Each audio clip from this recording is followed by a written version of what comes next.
Our guest on the Motivation Show podcast is the author of Silver Linings: Finding Wealth, Wisdom, and Redemption on the Hardest Road of All.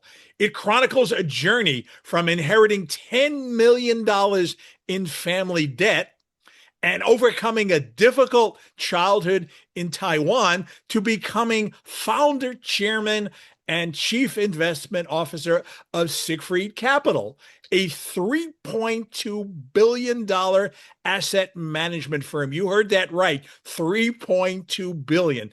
Blending personal narrative with lessons from decades in global finance, the memoir explores resilience, entrepreneurship, family, long-term investing, and the mindset required to navigate adversity. Through experiences spanning Taiwan, China, and the good old United States, it shares insight on building wealth, creating opportunity, and forging a lasting legacy. Welcome to the Motivation Show, Silver Kung.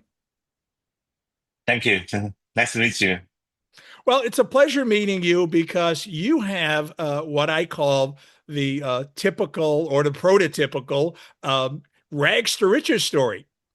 And it's fascinating how you started out and how you got to where you got to. So tell us a little bit about your upbringing. I was born and raised in Taiwan long time ago. After this year, I'm 54 years old. The time that Taiwan is a very at that time it was very traditional Chinese culture, and people are very conservative, and people are very competitive. So it was not pleasant, especially my personality and the way I relate to knowledge, to schooling, to education, everything. It was not fitting in. So I was rejected by the society, even by my parents. So I basically I fled. I fled out of Taiwan to the US for further educations, and it became my turning point of my life. Well, you mentioned in your book that you had a strained relationship with your parents, which you just alluded to, and how they viewed you as a failure. Tell us a little bit about that. Yeah. So in Asia's in Taiwan Chinese society, it's, the parents they will usually consider, even schools, teachers, and they would consider if you are a good child only with good grade at school.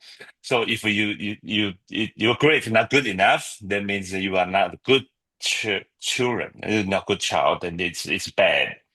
And at the time I tried to do different things. I was not really focused on the school, and my parents thought I was bad.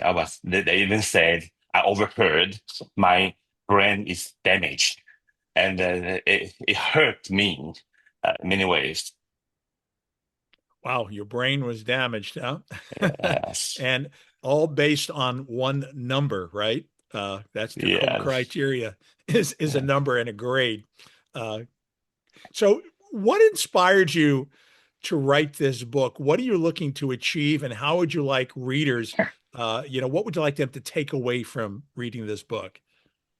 Yeah, okay. So the initial idea of writing this book is nothing else but for me to write down things that I remember and that I can pass on to my children and the children after them. So it's basically written for all the Kong's future generations. So in going forward, they would know how we got here, where we are from, and then my stories, even when I'm not here anymore. So this is the initial idea, and I wanted to give them the lesson that for them to remember that we didn't come easy. We came from nothing. Oh, actually, we came from less than nothing, and we want them to learn. And there's a one word, the message I always want to deliver to everyone. That is, there's always a way forward. There's always a way, no matter how hard it is, and just don't give up and keep going. So you left Taiwan, you came to the United States, you went to university in Wichita, Kansas, and you decided to come to New York City, which was the finance capital of the world. You decided to challenge yourself with no money in your pocket. Yes. And then you built a incredible company of $3.2 billion. If you had to name one or two so-called secrets of how you got from literally nothing to this incredible company, what would those secrets be? Uh, so it's probably related to me, and of course that once the first thing I like to mention is actually to keep an open mind.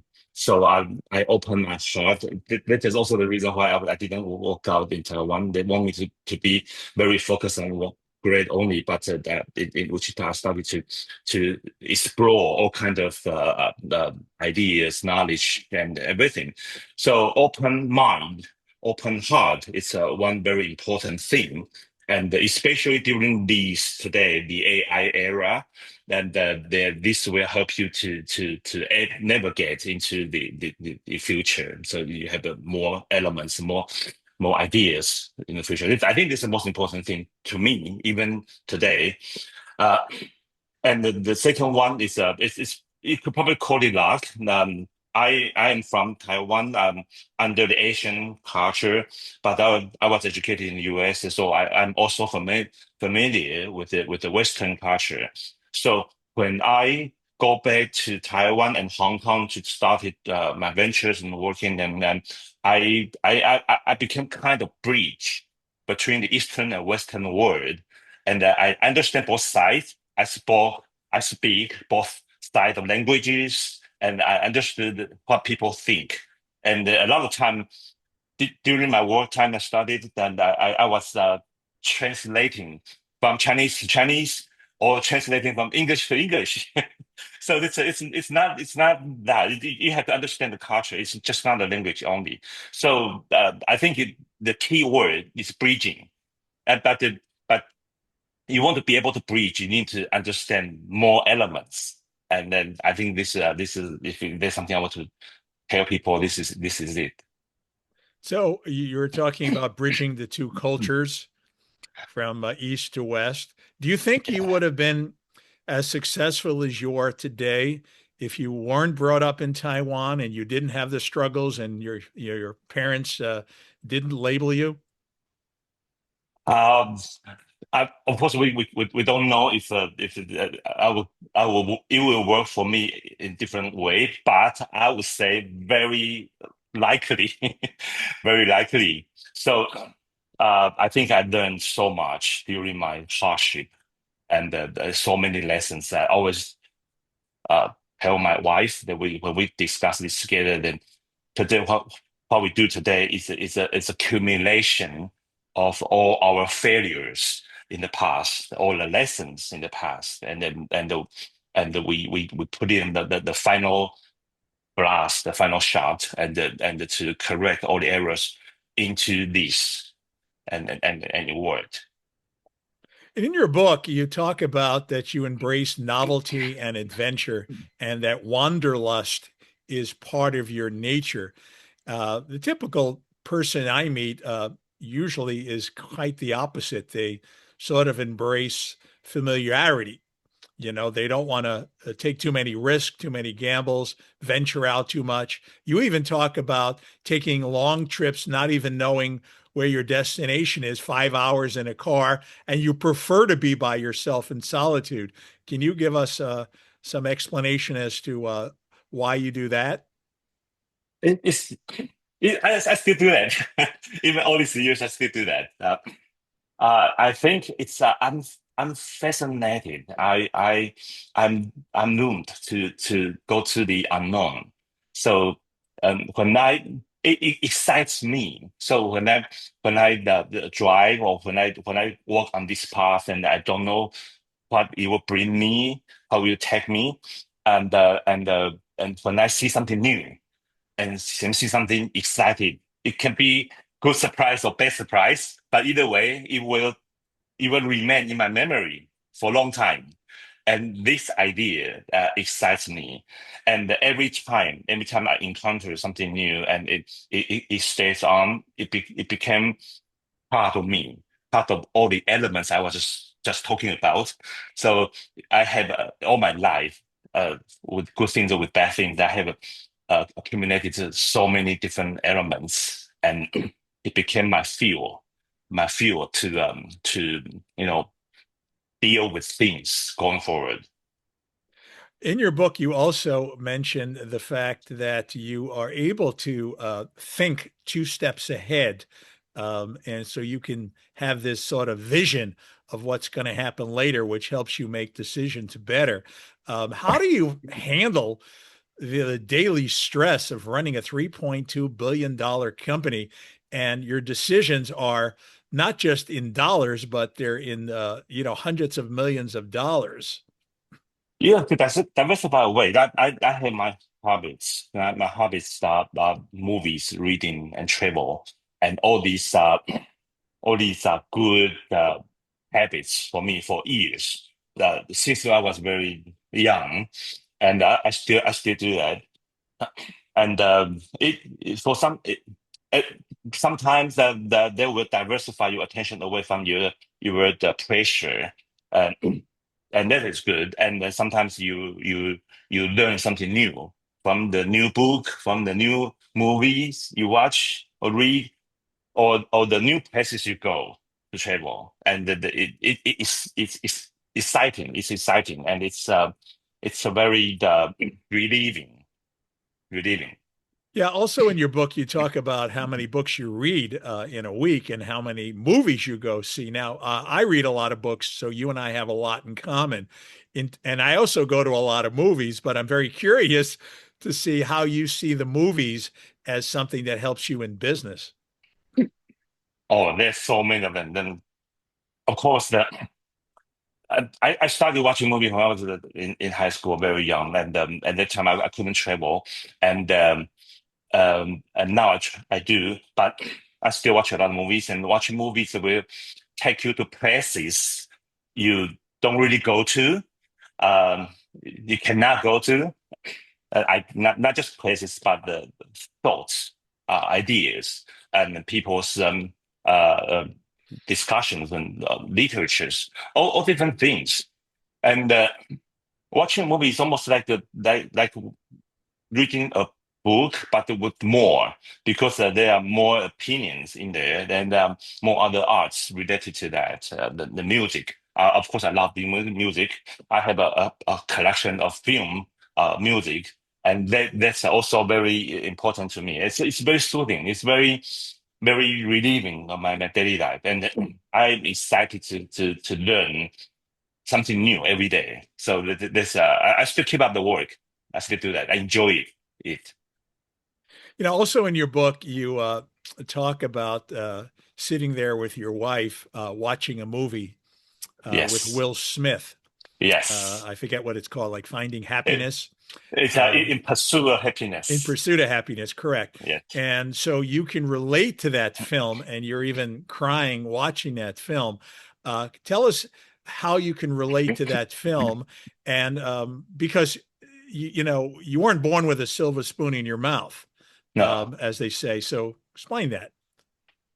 So we watched a movie that long time ago, 12, 15 years ago, when it came out.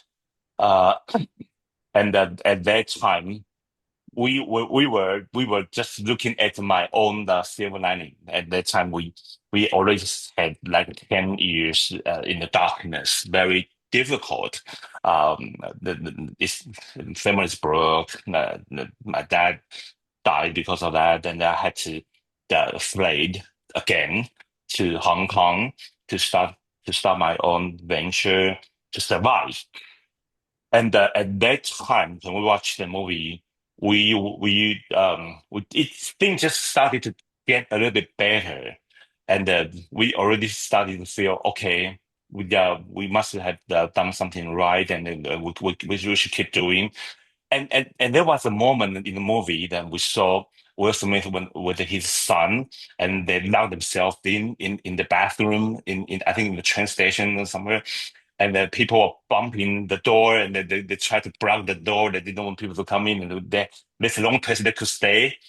And it was almost the same thing we had in the first 10 years. It was very, very difficult. And when in the last scene, when he made it, and he walked down the street and raised his hands up, clapping in the air. It was the moment that hit me. It was the moment that I finally climbed out from the pit, and it. I don't know. It's just so related. It's so touching. It's just almost like what I have been through, and we both of us, my wife and I, we held up and we cried so hard for almost 30 minutes. I still Wow. remember that night. Yeah, I still remember. Yeah. And so you have a photographic memory that you talk about in the book when it comes to numbers and when memory is necessary to solve problems. That's very unique. Now, for people that are going to read your book, which I highly recommend, they're going to look at it and say, oh, he has this great advantage. Silver has a photographic memory. I don't. So, what would you say to those people who will look at that and say, I don't have those kind of advantages, so I could never really succeed, and they can't build their confidence? And same thing to my children, both my daughters. They don't have the same memory as me. Yeah, I don't have it anymore. I'm old, but I had this kind of memory when I was very young as an aerospace engineer. Then at that time it was very helpful. And indeed, it was very helpful in many ways. But no, I don't recommend that. I don't suggest that. Even to my children, I always say to them, right now you have all kind of tools. You have computer, you have your iPhone, you have AIs, and let them remember the numbers. Don't waste the memory cells to memorize things you don't have to remember. You have all the tools. So try to learn to use those tools, and that's the more important. Yeah, you don't have to remember all the numbers. It's for me. Yeah, at the beginning it's helpful. Then when you talk to people, you don't have to freeze, and you can directly quote the numbers, and people get impressed. But now not anymore. Right now everybody just refer to something written in the system. So just utilize it. Yeah, that's one thing. So there almost seems to be two different people that silver represents. One is this individual who likes to be, on his own and his own adventures. He'll fly to another country and almost prefers to be by himself. And then there's the other side of silver that loves people, gives back, and wants to make a difference, stays in touch with people. And it seems from what I read in the book, you're a tremendous friend to have. What inspires you to give back? Because I see that you gave back to your alma mater, and even one of the buildings there in Wichita is even named after you. Not a building, a meeting room. A meeting, well, that's good enough. I don't have any meeting rooms named after me yet. Yeah, but I think that I'm lucky. So given my circumstances, my life, a lot of people out there, including your audience, people, they experience similar things as me, but not many of them are as lucky as I am that we can defeat the fate and climb out from the pit, the darkness. Then, and I think I am fortunate enough that of course I put in efforts. Of course I had a lot of helps, but still that is in place. And I think it's in my heart that I want to help more people like me. They are less fortunate as me, then they could have some chance. So this is what I have been thinking. We discussed with my wife, and we are all in agreement. And we want to share and make some change, make some impacts to the world. I think that's a tremendous quality to have because I know a lot of people who are very well off, but unfortunately, they kind of keep that to themselves and really are not inspired to really make that difference. So that's a wonderful trait to have. And so I wanted to find out how you actually built this hedge fund. Uh, and actually, can you even define what a hedge fund is? Because I don't know if everybody in the audience really understands what a hedge fund is and probably has no money in a hedge fund. And explain maybe how it was the trajectory of getting it to a mind-boggling $3.2 million. It didn't just happen over billion, I should say. It didn't just happen overnight, right? No, no. Yeah, it's another book. This, that I'm I will, sure. yeah, but I will give you some high level understanding of that. At my early days, at that time in 1990s or even early 2000, there were only like 10, 11 different strategies of hedge funds, and now there are more than 50 strategies of hedge funds, and people honestly, if they cannot categorize that the investment alternative investment strategy as a mutual fund, like this directly invest into bonds, stocks, then they categorize them as a hedge fund and put a subcategory of the strategy. So there are many different things to do. Uh, I'll give you a very quick the example. The most common hedge fund in the US is equity long short. That means for example, you know the SpaceX is very popular and people buy SpaceX and stocks, IPO, but the people are still afraid the stock price will fall and will wipe out your gain or even you will take loss. So there are some hedge funds that buys the SpaceX and at the same time they short sell the stock price. Short sell means if the stock price drop, then you make some money. Or if there are some other more different hedge fund, they use financial derivatives instruments for example like futures or options, and then they can write they can buy a put option. Or they can write a call option and they can do the protection of the stock price. So this is a one way of doing hedge funds. But of course, I'm personally investing in quite a lot of those different strategies too. But for us, we our strategy is very different. We focus on short-term credits, uh, on supply chain finance, and I would really call it alternative investment but fund, but not really hedge fund. But why people call me hedge fund because we won several awards, including from Bloomberg Business Week and the HFM, and they all gave us an award as the Asian best performing hedge fund. So because they don't know how to categorize us, so they put us in hedge fund, and that is also the reason why hedge fund strategy has been expanded from 11 to more than 50 now, because people just put it in strategies. This is high level explanation.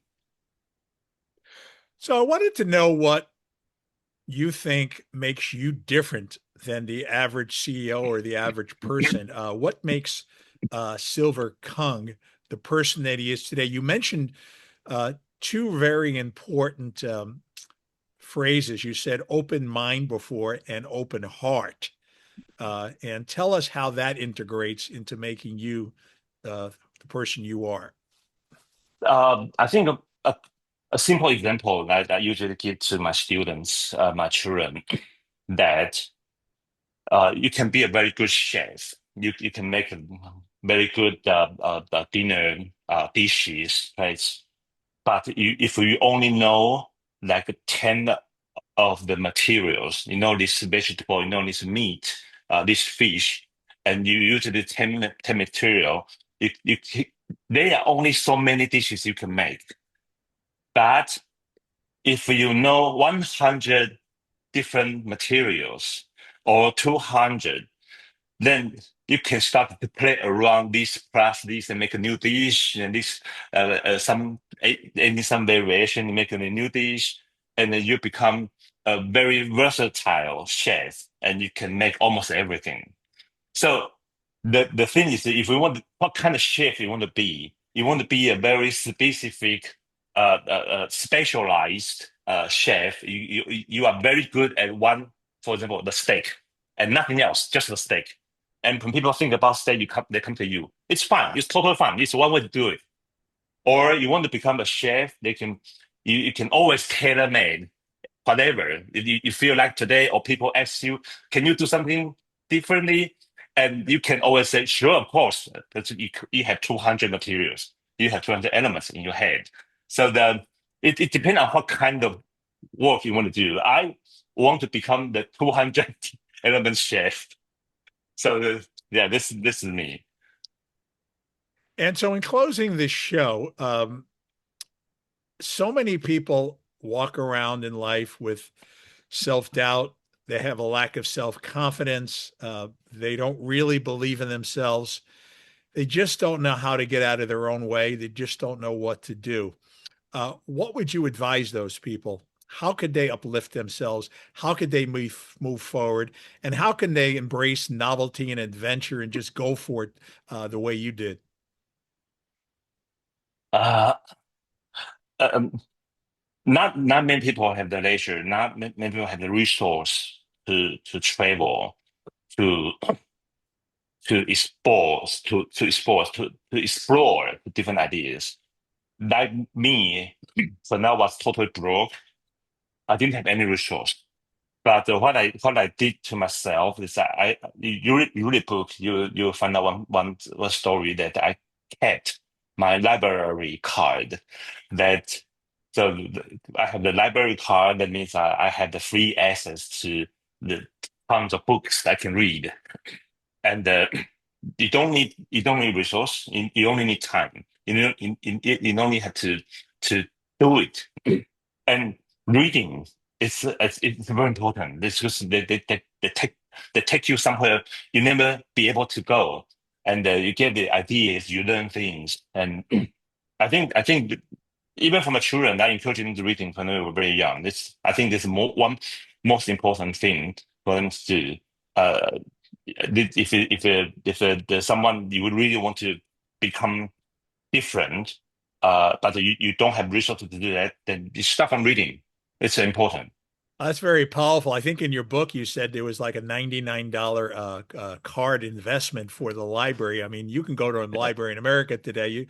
You spend nothing, right? It's Yes, free, and yes. so books are free to read, and so keep gaining that knowledge and that wisdom and that information, and never stop learning. That's so powerful. Well, I want to let my listeners here today, understand I've read this book. It's fascinating. I'll read it a second time. Go out and get a copy of Silver Linings, Finding Wealth, Wisdom, and Redemption on the Hardest Road of All. Thank you so much for coming on our show today, Silver Kung.